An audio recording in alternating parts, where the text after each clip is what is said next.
Hi, everyone. It's nice to see you all. Welcome to our first in the series of the Visiting Writers Series at UMF. It's really exciting to be speaking before Hannah introduces Lewis Robsinson, both of whom are very valued members of our community. Hannah's been here for longer than both Lewis and me. And Lewis is one of the newest members of the faculty. So welcome, and thank you for coming, and thank you for engaging in this radical act of sitting around the fire and listening to story, something that we've been doing since the beginning of time as humans, and something that I'm so glad to know that we haven't forgotten how to do in this very weird time in history that we're living through. So welcome, enjoy. I'm going to hand the mic over to Hannah, who's going to give the real introduction to this event. And let's give it up for Hannah. Thank you.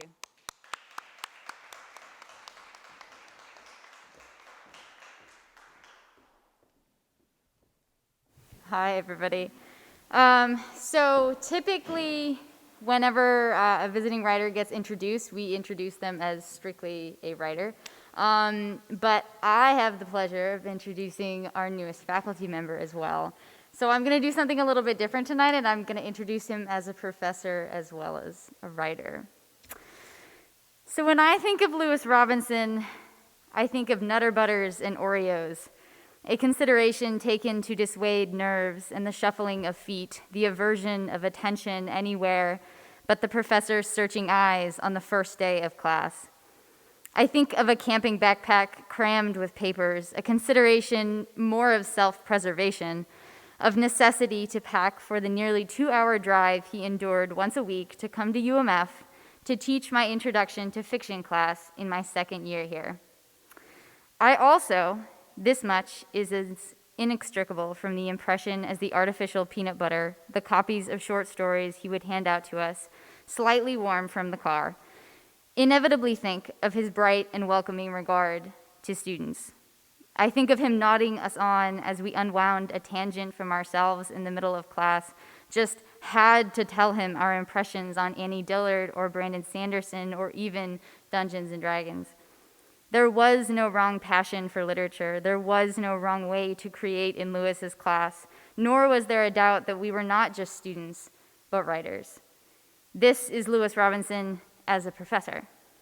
As a writer, he is a graduate of Middlebury College and the Iowa Writers Workshop and has been the writer in residence at Phillips Academy. He's the author of Officer Friendly and Other Stories, winner of the PEN Oakland Josephine Miles Award, as well as the novel Water Dogs, a New York Times Editor's Choice selection. He has taught in the Stone Coast MFA program at the University of Southern Maine, as well as at the University of Iowa, Colby College, and Stanford University. But he is the newest faculty member here in the creative writing department at UMF, where he teaches fiction. As a former student and a fellow writer, it is my complete pleasure to welcome Lewis Robsinson.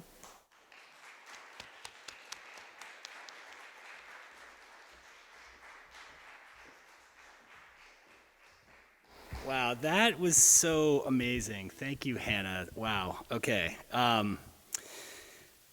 Yeah, this has been, the last 3 weeks have been really special. I'm super grateful to be here, truly. And I think that this is a kind of a magical spot. So it's great to be here. And I'm a little nervous about the reading tonight because I'm reading new pages. It's a work in progress. It's a novel that I've been working on for the last couple of years that is pretty close, I think. And I'm reading. So the novel is it really centers on this resort island in Maine that's owned by 1%ers, ultra rich folks who are fearing global economic collapse and who don't trust the government and who feel the culture in which they were raised is eroding, and they feel as though they're under threat So in the untouched forest at the center of their island, the resort island, they build a bunker, and they also build a campus for a leadership program for troubled youth, 19-year-olds, that they're sure they'll be able to get to protect their assets and do their dirty work. So I started this book because I've just been so amazed by the way young people around this country have been responding to domestic terrorism and climate change and systemic racism. So this book is narrated by one of these 19-year-olds. His name is Walt Pierce, and he's from New Hampshire. And I'm reading the part of the book that focuses on the year before basically the year that he's recruited for this leadership program. So it's the year before he's been to this island. And he goes to a small Catholic school, and his father is the head of maintenance at that school, and so that's why he goes there. But he's also the goalie of the hockey team. And this section that I'm reading basically starts with a moment in his life. He's a pretty introverted guy, and he basically gets noticed by the daughter of the wealthy art teacher. So they're both kids of staff, but he's always kind of operated beneath the radar. So this is a big moment for him. And the part that I'm going to read kind of just little parts of this middle section. So I'm kind of moving from chapter to chapter, but I think it'll work seamlessly. I hope. But her plan is she knows that he's the son of the head of maintenance, and so she knows that he has access to his dad's keys, and so her plan is that they use those keys to get into the school building late at night, and so that they can kind of roam the halls. Most days that year, Alessandra is the daughter of the art teacher, wore a black leather jacket to school, and every few days she wore dark eye makeup and a shirt that didn't cover her pierced belly button. And before she'd get sent home by Mr. Clark to change, Walt would usually have one or two opportunities to see her from a distance, be spooked by her confidence, by the way she didn't seem to worry about trivial details, like whether or not her socks matched, and the way she could laugh uproariously at other people's jokes, even lame ones, and how she existed as a cavalier force in a conservative school without being resented. She was cooler than everyone, and yet she was still well-liked because she was kind. The other kind kids, they got trampled. Kindness typically was seen as a weakness at St. Bart's, but in Alessandra, because she was Miss Shenwell's daughter and because she was so effortlessly rebellious, it won her good favor. She was not kind to faculty members, including her mother, which boosted her standing among the students and made her kindness, especially towards the bottom feeders, seem even more impressive. She was constantly in public battles with teachers, calling them out for their hypocrisy or their bias, and this never seemed whiny. It always felt justified and noble. She was the unofficial and unelected student spokesperson, a small, loud person who allowed her peers to feel momentarily like they had something on the adults.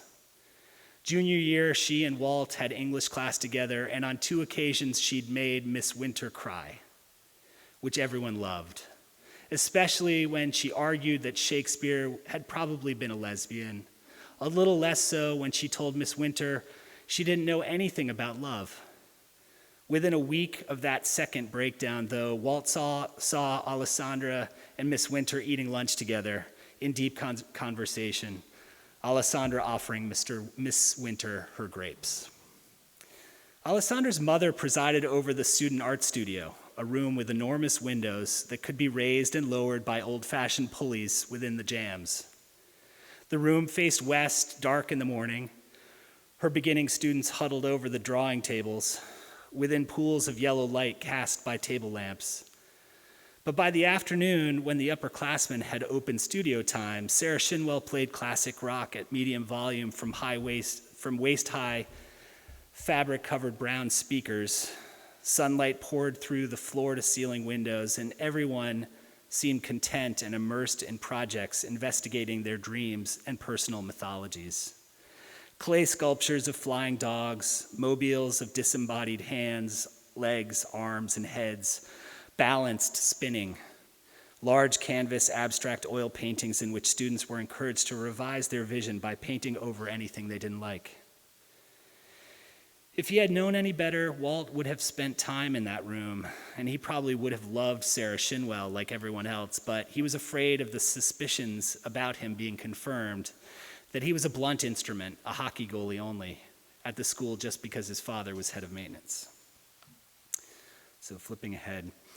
Just as Alessandra had promised, she was waiting for him in the snowy rhododendron bushes, and once Walt let them into the school with his father's keys, Alessandra led him first to the gym, where they toggled on the bright overhead lights, rolled a rack of balls to center court, and took out a ball each, dribbled it around for a while, took some shots. Neither of them was a basketball player, but this was thrilling, the echo of the bouncing ball on the pristine varnished floor in the huge empty room.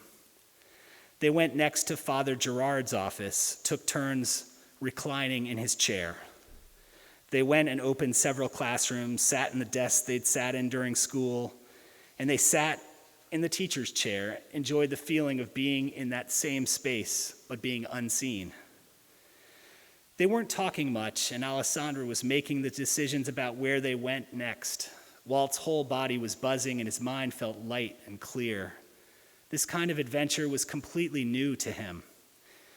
She was wearing a black overcoat and a baseball cap, and so really all he could see of her was her mischievous eyes and that intoxicating off-kilter smirk. After the classrooms, they went back to the administrative offices, to Jane Callahan's desk. She was Father Gerard's secretary. And Alessandra found at the back of a filing cabinet a 3-ring binder with a list of all the locker combinations. She held it up like a championship trophy. We now have access to every single item that every student in this school has chosen to hide. Walt shared in this excitement, but he felt like it was a big leap to be taking. They only had this binder in their possession because he'd stolen his father's keys. Alessandra was perceptive enough to pick up on Walt's nervousness, and she said, "We don't need to take anything. We're not thieves." Her use of "we" got Walt's body buzzing again. They started with Mitch Marcotti's locker. He was the school's most well-known senior, aside from Alessandra. Popular wasn't quite the right word to describe Mitch. Not many people actually liked him. He was just highly visible and talked loud. People had thoughts about him, good and bad. He registered with everyone. He had long brown hair and worked on the snowmaking crew at Sunapee Mountain, a ski resort Mitch's father owned. He was the obvious choice for first search. All the lockers on the main hallway were tan, stacked too high, and had a built-in black circular combination lock. Of course, Mitch had a top locker. Alessandra opened it, and here's what they found: a Sunapee sticker, a pre-calculus textbook, a U.S. history textbook, a snack-sized Ziploc with 4 dry-looking carrot sticks, 2 pens clicked open, a crumpled sheet of white paper. And that was it. They pinned their hopes on the ball of paper. Alessandra uncrumpled it and held it in front of them both. Their shoulders touched. It was just an announcement about the bottle drive organized by their school's Model UN team. "What the fuck?" said Alessandra, handing the paper to Walt, who recrumpled it.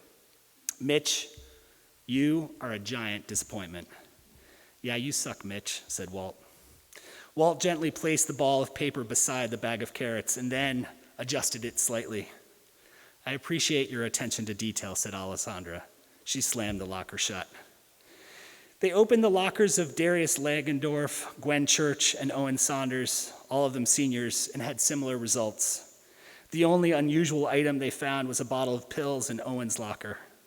Alessandra held it up, and Walt shined his cell phone flashlight at her little pink hand holding the orange container. Depakine. He looked it up on his phone, anti-seizure medication. So they had that info. Owen was a funny, fat kid who got a little famous at school in the fall for the story he had told about his second cousin sucking his dick over the summer. He got teased for being slow-moving and for being late to class, but he laughed about any joke told about him. He was well-liked for this. When Alessandra put the pills back, she said, "You know Owen's second cousin sucked his dick," and then kissed him and spat the cum in his mouth and made him swallow it. Walt didn't reply right away. He was glad the hallway was dark. But then he said, "Yeah," though he hadn't heard the second part. We probably shouldn't tell anyone about him being epileptic. This he could respond to more quickly now. "Owen's a good dude," she said. "Yeah," said Walt, though he was thinking in that moment how little he knew about anyone. "I mean, not that anyone would care," she said. They checked 5 or 6 more lockers and found packs of gum, loose change, hair scrunchies, socks, phones, a Whopper wrapper, more pills, lots of pills, mostly for ADHD and anxiety and depression, toothbrushes, notes from mom, cell phone chargers. They moved from locker to locker in a business-like way.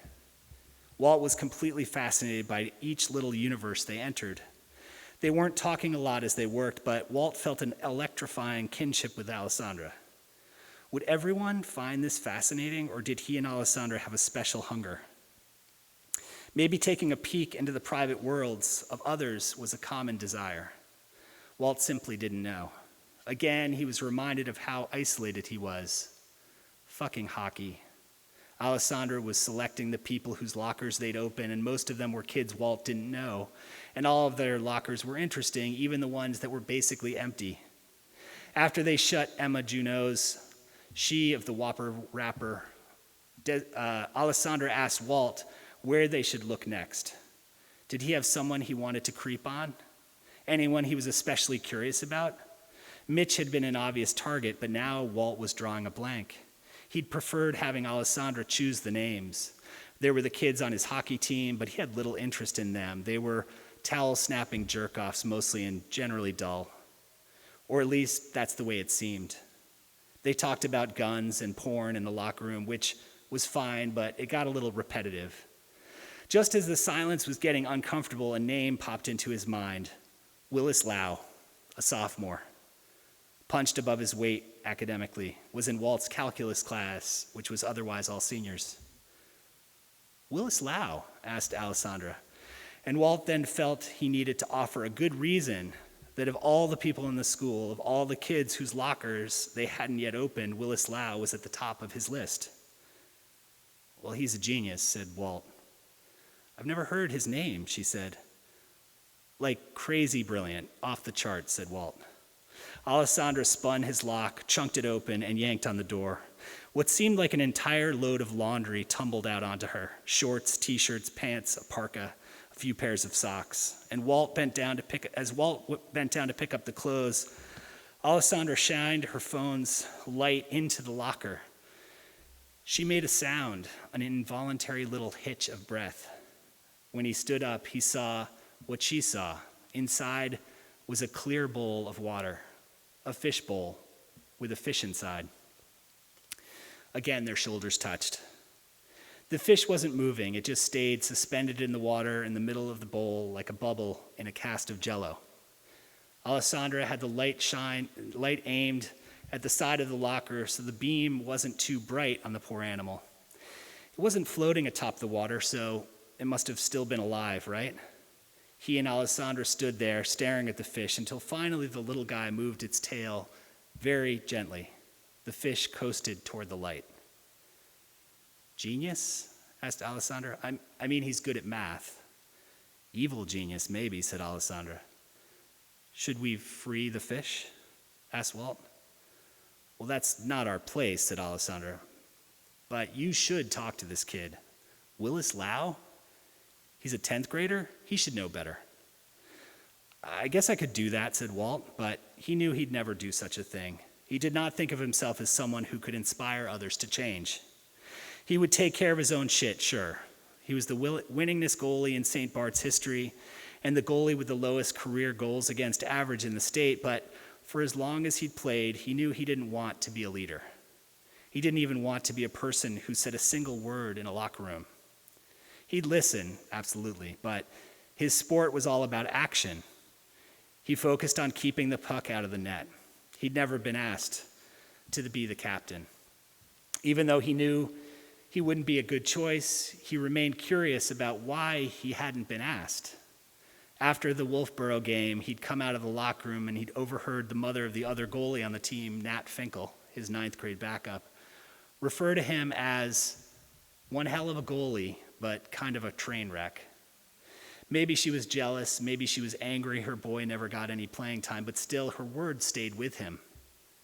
He just wasn't the type who could sling an arm around Willis Lau and offer him life advice.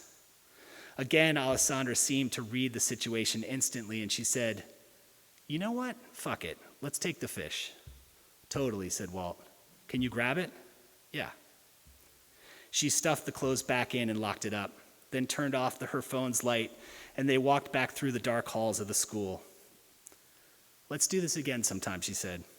"Okay," he said. I'll track you down after vacation." She held the door open for him, and he walked into the cold night with the fishbowl in his arms and said goodbye to her for the time being and began thinking about what he would say to his parents when they asked where the fish had come from. So, skipping ahead again, past winter vacation. During winter vacation, Alessandra goes to the Caribbean with her wealthy father, and Walt's stuck on campus because he doesn't have any money, and he gets caught looking in the window of Alessandra's empty house. He gets caught by his mother doing this. So there's some references to that. And also, at this point, Alessandra knows that her mother, the art teacher, is actually sleeping with Walt's father. So Walt knows that there's trouble in his parents' relationship, but he doesn't know about this. When Alessandra returned from vacation, Walt's curiosity about her had grown, particularly his curiosity about why she was curious about him. And he felt closer to her because he looked into her living room window. He hadn't cared about getting caught at the time, but now he was furiously afraid that word of his weirdness would somehow get back to Alessandra or her mother. On Thursday of that first week back, he'd come into the cafeteria at the usual time, right when it opened, and was sitting at a table closest to the stage in the corner facing away from the room's entrance, moving into his second cheeseburger. He was comfortable sitting alone as long as he didn't have to see people marching by, choosing not to sit with him. It was typically pretty easy to get a meal over within 5 to 6 minutes. Bite 3 of his second cheeseburger, though, Alessandra approached his empty table from the rear, and he didn't have time to prepare. He looked up at her, blinking, chilled, enthralled. Her eyebrows, her nose. She looked casually back at him, cocked her head as though she was working on a crossword puzzle, and said only, "Do you know about it?" Walt continued to stare at her. His mouth was full, and he'd stopped chewing. "Hello?" she said. She waved a hand in front of his face. "Were you looking into our house because you know?" He looked down, breathing through his nose. When he looked back up at her, he commanded himself to be better than he'd been, to chew his food and look her in the eye and convince her that he wasn't the dirtbag who'd looked through her windows. Not that he was going to lie to her, but he was going to try to replace the Peeping Tom image with an image of the guy who'd suggested they look in Willis Lau's locker. He was again going to be that selfless guy who brought the goldfish home. He wanted to share with her what was in his head, but his whole body felt numb and mushy. Every option, speaking, not speaking, chewing, not chewing, Making any facial movement seemed awful. But he swallowed, looked right at her, and said, "That wasn't me." "That was you," she said. "I mean, that wasn't the version of me that is the real me." "What? Do you want some fries?" "No, I just wanted to check with you about whether or not you know." "Know what?" "Well, you probably don't then." "Why didn't your mom go on vacation with you?" "I went with my dad." "Where does he live?" "New York. He's an asshole, but we have fun together sometimes." "Your dad's an asshole?" "We don't agree about anything, seriously. He's like a cartoon version of a selfish, greedy prick. And he cheated on my mom. But, he's still my dad. And if we're just doing something together, like walking in the woods or snorkeling or whatever, he's decent company." She knew Walt had been looking through windows of her house, and she didn't seem mad or weirded out. She actually seemed willing to stand there and talk to him, and she wasn't looking for an opportunity to leave. He considered confiding in her, telling her that his dad had also cheated on his mom. But instead of doing that, he didn't want to betray his mom's trust. He just asked her, "Hey, can we go back into the school at night?" "Well, I can't," she said. "Okay," he said. "I mean, I can't tonight." "Okay. But I could tomorrow." "Cool. 11 o'clock tomorrow," she said. She was talking to him in a casual, friendly way, and still she didn't seem like she needed to flee. And she held onto the lapels of her leather jacket and grinned, and everyone was probably watching her do this, though he couldn't tell if anyone cared. "I gotta get to chemistry," she said. "Later, man. Psyched for our plan." She took about 4 steps from his table before returning. "I do have a boyfriend. You know that, right?" "I don't, but sure, that makes sense. I mean, whatever, just want to be clear." "Okay," he said, reflexively. She left, and he was absolutely euphoric. So, skipping ahead again. His father went to sleep early, around 9:30, and Walt waited until 10:30 to creep downstairs and grab the main building keychain from the hook in the side of the mudroom closet, slip into his parka, and flip his hood up, and step out the side door and into the night. He jogged to the snow-covered track, ran a lap in his boots just to calm himself down, his breath steaming up toward the sky and stars. He wanted to let himself into the gym early to expend more of his energy, but instead he walked into town, making sure not to be seen, lapped the Cumberland Farms, Christmas lights over the gas pumps, and returned. He got to the bushes 10 minutes early, and Alessandra, also in a parka with a hood, hers was fur-fringed, showed up 2 minutes later. She was early too. And she raised her gloved hand, and he thought she wanted a high five, so he raised his, but instead she grabbed his hand and pulled him in for a bro hug, her chest against his, her arm patting his back. This surprised him, but he loved it. He fumbled for the keys, and as he opened the door, he could see how jazzed up she was. They both quickly unlaced their boots and sprinted in their socks down to the gym to shoot hoops just like last time. And again, they were hopeless at scoring baskets, but this time they shared a ball and passed it back and forth and took turns missing shots and running the full length of the court. After a while, Alessandra took a break, and they went to the drinking fountain and each splashed water on their faces, left the gym, and jogged the halls in the dark. From the gym, down past all the trophy cases, up the stairs to the English classrooms and the admissions department, and then back downstairs to the science wing. Every time they passed a glowing exit sign, Walt jumped up to give it a high five. Clang! And Alessandra leapt up and could just barely nick it with a finger. After their second lap, she said she was tired, and she stopped outside the girls' locker room. "Have you been in here before?" "No," he said. "Want to check it out?" He wanted to say no right away, which seemed like the correct answer, but then he remembered that he was a new person with Alessandra. He was not the fearful, private kid who didn't have friends and kept to himself on the hockey team. and who was ashamed to masturbate but still did and was therefore often ashamed. He wasn't the kid who got embarrassed on behalf of others who were acting foolishly, and he wasn't the kid who could only talk in a true and genuine way with his mother. And he wasn't the kid who didn't want other students to know he actually did well in math. And he wasn't the kid who'd been nominated by his 11th grade English teacher, Mrs. Faber, for the work he'd done on an essay which he'd written about a trip he'd taken to Quebec with his father in the school's pickup truck, during which they'd been mistaken for locals on several occasions, and he didn't think the essay had any real point, and so he declined the nomination because being nominated would have meant others would get to read it. No, he was not that kid with Alessandra. Yeah, totally, he said. And it worked. She lit right up. She wanted to show him this place he'd never seen. His body felt futureless.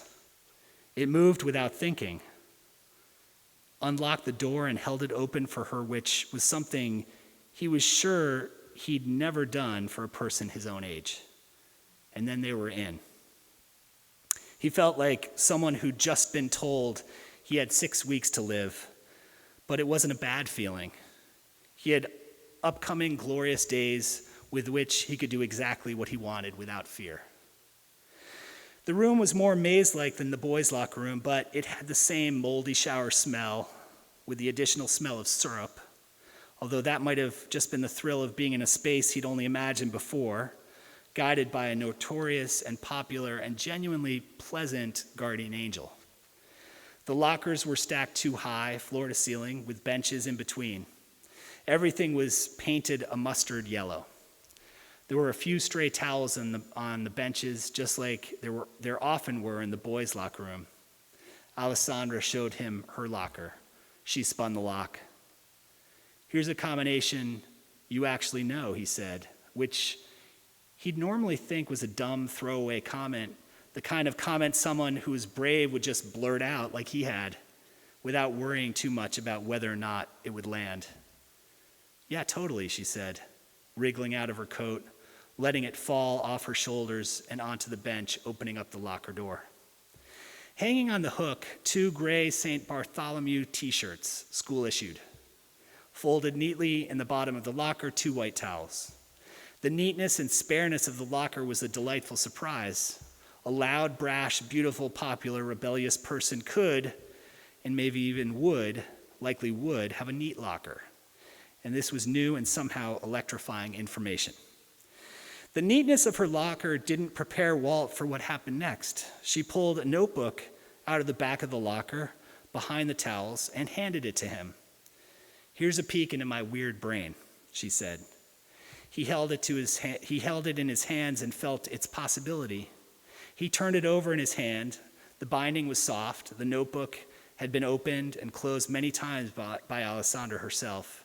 She was looking for something else in the locker, reaching into its dark corners, and while she did this, she finally said, "You can look in it." His fingers looked foreign to him, pink and soft, holding her notebook. He lowered the hood of his sweatshirt, opened the cover, focused his eyes on the words at the top of the page written in careful, rounded letters. "The War of 1812, what was James Madison thinking?" The rest of all the pages were filled with her doodling.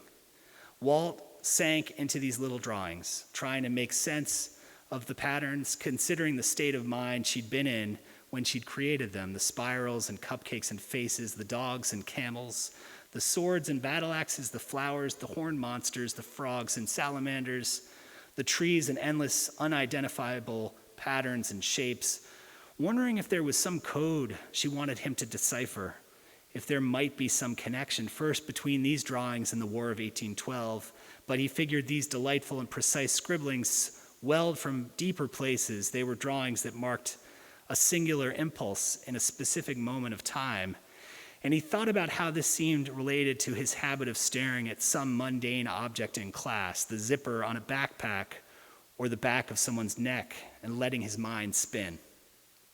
If he'd known how to draw, if he wasn't the son of the head of maintenance, but instead the son of an art teacher, maybe these would have been his doodles. Alessandra's doodles represented a series of private moments that were long gone, and that he had no access to, a fact which momentarily saddened him until he remembered she was right there beside him. She'd found what she was looking for, a plastic sandwich bag half full of what he assumed was candy. She looked over his shoulder to see what page he was on. "What do you think?" she asked. "I love it," he said. No hesitation, no fear. "Look at that crazy camel," she said proudly. "He's like, 'Eat my hump, haters.'" Walt laughed, and she looked at him and seemed to be sizing him up in a way that normally might have provoked a fight in the locker room. But he gave Alessandra the benefit of the doubt. She held the bag of candy up to him and said, "These are edibles." He nodded. "Maybe you're not into that kind of thing." He shrugged. He'd actually never tried any kind of drug. He'd only once had a sip of beer. He was superstitious about the effects these things might have on his game and his brain. "No judgment," she said, "but I was thinking we could each have a quarter piece of one of these if you wanted." "I do," he said. "You sure?" she asked. "Yes," he said. She popped one into her mouth and handed him one, warm, pliant, sticky, then zipped the bag up and returned it to the back of her locker. "Here, lie down," she said, sprawling face up on the wooden bench. He started to recline, and she said, "No, put your head up by mine." They lay in opposite directions, facing the ceiling, crowns of their heads nearly touching. "I'm glad you don't know about that thing I asked you about yesterday, and I'm not going to tell you what it was," she said. He stayed quiet when she said this, still no idea what she was talking about. "I envy your ignorance on the subject," she said. The flat, hard bench felt oddly comfortable. The proximity of her head made his own head feel supercharged and warm. "What's this supposed to feel like?" "Oh, the weed? It'll take some time to kick in. It's just, I don't know, a cozy cocoon. It's pretty mellow. Close your eyes." "Why do you like it?" he asked. It felt amazing to speak so freely. "What's not to like about a cozy cocoon?" "I think I might feel it," he said. "Probably not quite yet." "Thank you," he said. Again, this came from nowhere and was very unlike him to say. "Sure, man. Happy to corrupt you. Thanks for coming up with this idea to break into school." "It's not a break-in if you've got the keys." It wasn't long before he was sure he was feeling it, a floating sensation. He kept his eyes closed. She said, "Right?" "Yeah," he said, "cocoonish." She chuckled. I've got another thing I want to try," she said. He felt her standing up. He opened his eyes, and the room was bathed in warm light. He stayed on the bench, and then she was looming over him, holding the 2 white towels from her locker. "Now, this is a little weird, but I'm feeling weird, and I think it's okay if we try this," she said. This was Alessandra's MO. He knew this even though before this month he'd only known her from a distance. She was adventuresome in a way he'd always envied. She continued, "Well, so there are 2 rooms in the showers. The showers have 2 rooms. And am I saying that right? Anyway, I want to take a shower, and I thought maybe you'd want to take a shower too. There'll be a wall between us. You don't have to, man. No sweat. I know I'm weird. You can just hang out here, but if you want to, you can." He tried not to stand up too quickly. He knew he was going to take a shower. He knew it right away. And he didn't want to hide this from Alessandra, but he also thought he might stagger right into the row of lockers because of the floating sensation. He was used to group showers. The boys' locker room had 2 adjacent shower rooms too. He was always one to take the empty room if it was available. But who was this person who was being asked by Alessandra Shinwell to shower nearby? It was him. He was the guy she was asking. She had a boyfriend. He wasn't here. Walt was. He was sitting on the bench now. He was feeling the marijuana, but he was still himself. He was watching her walk fully clothed into the showers and around the tiled wall. Behind that tiled wall, she was undressing. She had left a towel for him. The person he'd known himself to be for most of his 18 years would never, have been asked to do this by the most captivating girl in the school. But what did it matter? The shower water shushed against the tile. The steam thickened the air. He stood, and his feet felt stable on the ground. And then there he was, naked, showering. The water thundered against his head. For some reason, he didn't have a boner, and he was thankful for this. He was at least clued into reality enough to know that having a boner, if for some reason she was about to charge around the corner fully clothed to laugh at him for falling for her trick, would have resulted in a heart attack or worse. She started singing, "We Are Family." He knew this song. Everyone knew this song, so he joined in. Thoughts about Alessandra shaming him for falling for her joke evaporated. They were just two new friends showering nearby, singing a song they both knew. She started clapping too, and he joined this effort as well. After she stopped singing, he heard her water turn off, and he turned his off. He felt the quiet of the entire school, all but a few drips from her shower head and his. And he heard her say in a small voice, "Hey, Walt, can I look at you?" He felt his heart jumping around in his naked chest. She continued, "I mean, in your towel. I just want to say hi." "Okay," he said. "Then we can get dressed and go home," she said. He heard her feet padding across the wet tile. He was a big kid, and the little white towel just barely fit around his waist, so he made sure the towel's gap exposed his thigh and nothing else. She came around the corner wearing her towel up over her chest and tucked into her armpits, which meant that most of her white legs were exposed to him, and she was holding the rest of her clothes. He wasn't afraid to look at her while she looked at him. He was usually self-conscious about the patch of hair in the middle of his chest because only one other senior on his team had chest hair, but right then he didn't mind being seen. Her black hair wasn't tousled, and it was straight back, wet against her head, and her eyes were wide open, unguarded. They stood like that for maybe as long as a minute.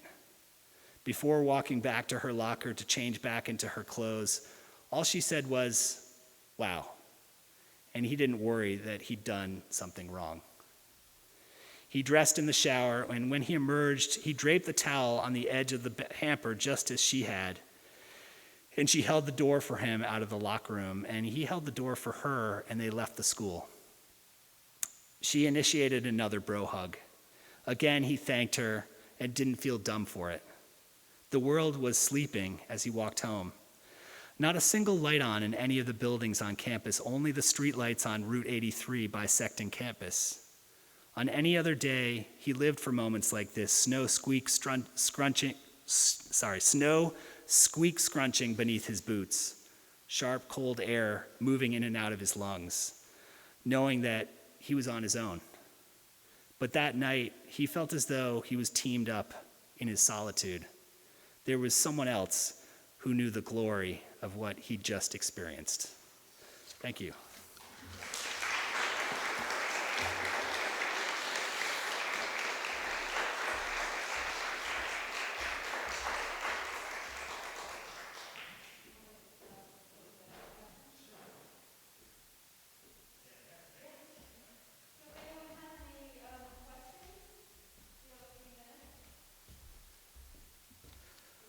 Thank you for listening. I felt like I was hyperventilating because I think there's something about like yelling into a mask that does that.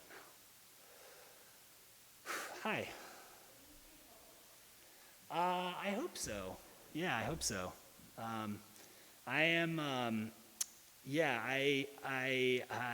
am in like my 7th or 8th draft of it. I just got notes. I'm in kind of a really important part of the process, I think, which is I've just shown it to this group of novelists that I work with for the second time, and so I showed it to them early, and then I just kind of, thought more about it, took their notes, and rewrote it, or revised it, and then just earlier this week met with them again and got notes on it, and also had another novelist friend who was reading it for the first time who gave me some notes. So I feel like I'm pretty close to giving it to my agent, who I hope will then sell it. So that's the hope.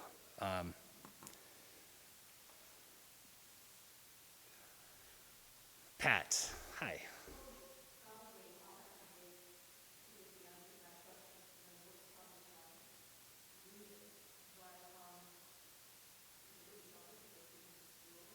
He does, because, yeah, so this is, I mean, I feel like you get a good sense of who he is in this part of the book, but he's also, he's definitely, like, he's got a temper, too.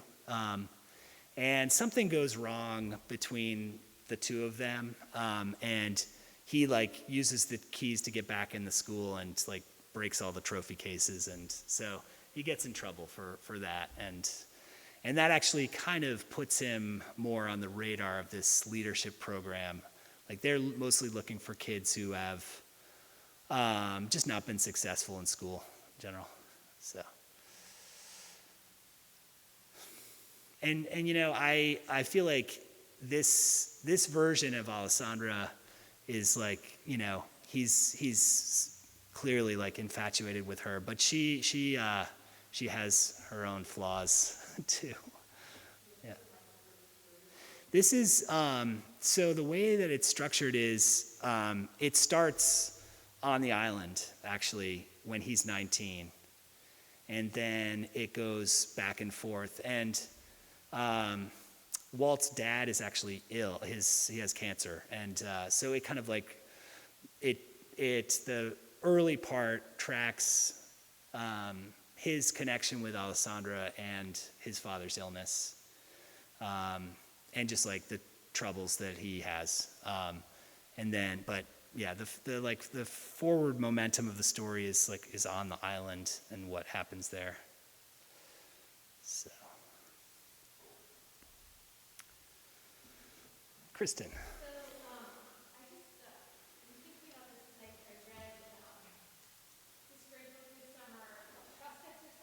Oh, I have not read it, no. And it similarly has that, like, you get complete accession to this world in the first part, and then it just, like shifts to a completely new world, like several years in the future. And I was thinking about that as you were reading, because I remember you reading from the island. Yeah. When you were here at the spring. Yeah. And I'm just really interested in that. Like, did you so how much? I don't know what I want to ask really, except that I wonder how you navigate. Like, that whole world that you were just describing is so, like, perfectly imagined, and I felt absolutely there. And I actually felt a little sad. Like, I want to make a pub. I don't ever want to be this. Yeah. But it must be really difficult to juggle different, I don't know. Yeah. How do you relate them? Yeah. Well, thank you for that.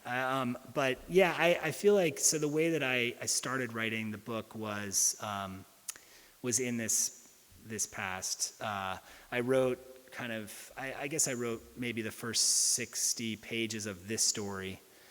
And then I knew we were going towards the island, but then I kind of paused that story and went into the island. And then once I started writing the island parts, I did actually go back and forth and thought about how they were in conversation with each other. And then that, at about like 150, I stopped doing that. And then I really felt like I needed to get this part of the story right and make it feel whole. And so then I just took that story and attended to it for a while and just, like, wrote it out.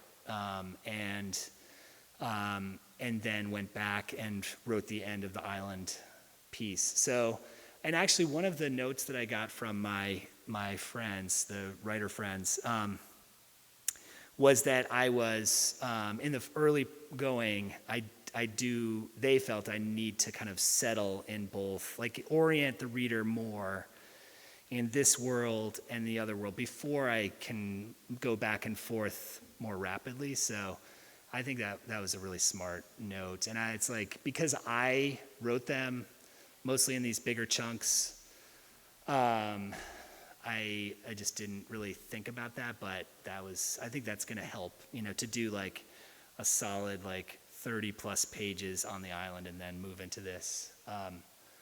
But I think that they're different enough that I can, the transitions, they're transitioned by chapter, but I think that you can kind of quickly know where you are. Like, it's not like I have to do a lot of explaining. And I've tried to find moments that are somewhat suspenseful, or, just like Walt, I want the reader to feel like excited to see her again and to go on another adventure, so that I can like use that anticipation and pause that part. So, thanks.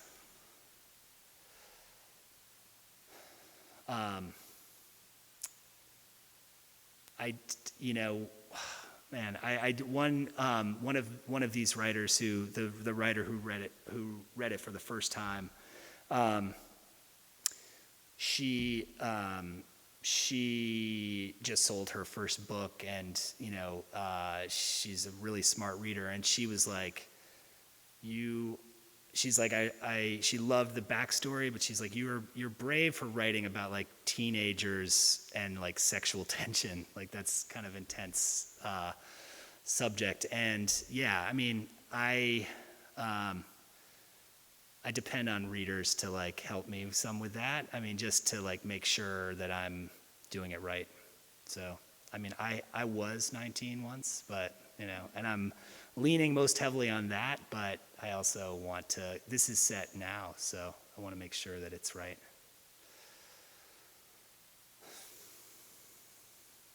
It's like, one of the, like, I feel so grateful to have a practice, like to have a writing practice and to have a good relationship with that work. But a huge part of it is having like a group of people that you trust, that you can, have a good, trusting, working relationship with. That's one of the things that I think school can give you, just is a group of folks that you can rely on to give you, straight advice on your work. So be on the lookout for those folks, for sure. Some of these relationships are really old too, which is nice. Yeah, Gretchen.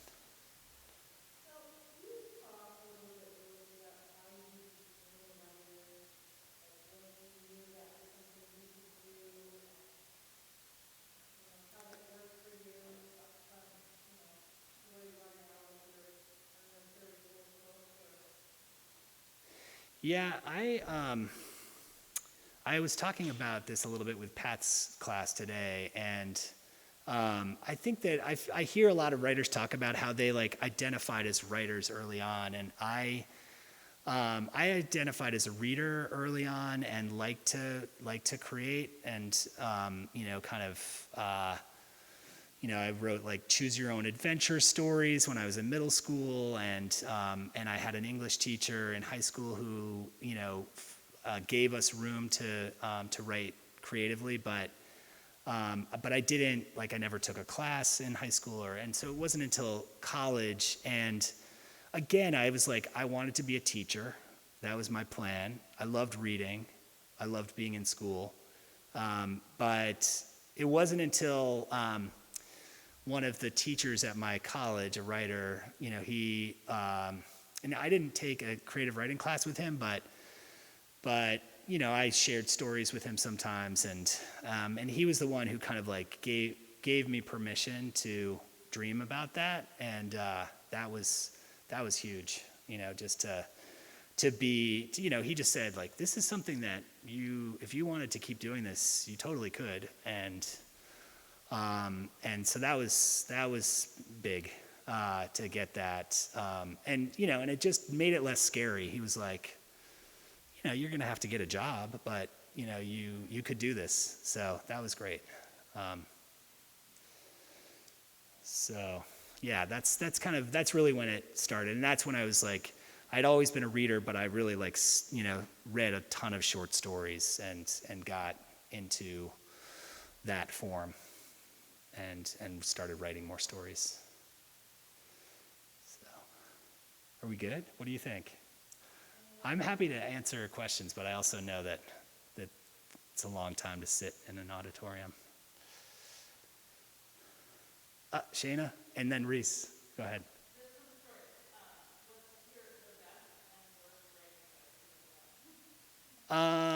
The best advice I got was just to read a lot. I mean, I think that's probably by far the best. And then the worst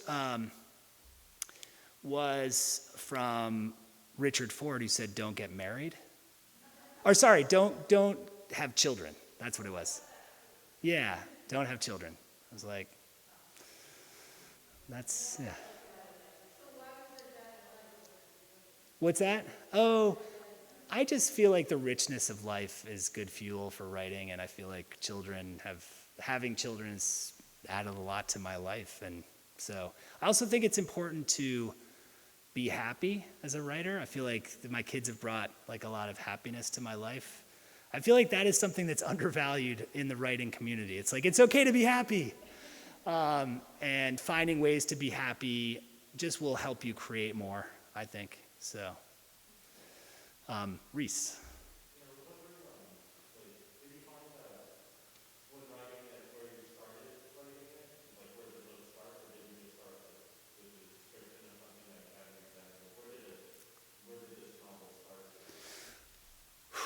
That's a good question, and I think I could track it. I mean, there have been many different beginnings, like different places where I've wanted to begin the story.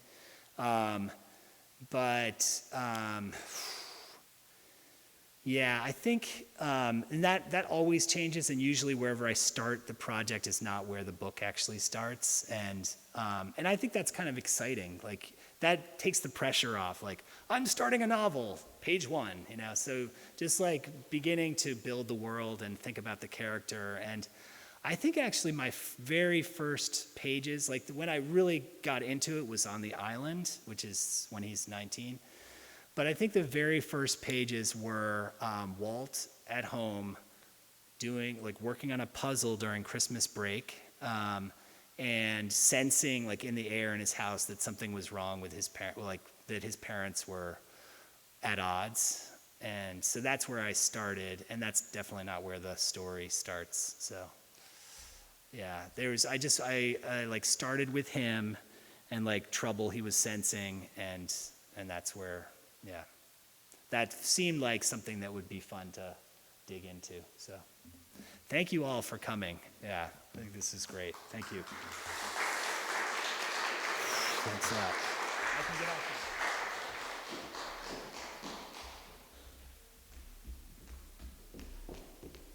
So thank you guys again for coming. Our next reader is Amy Woolard, a poet. Please be flexible. We don't right now know how we're going to present her because she's from out of state. But her reading, regardless, will be on October 22nd, 7:30, either live or live streamed through Zoom. We're not sure. All right, thank you again, and have a great night and a great weekend. See ya in the race.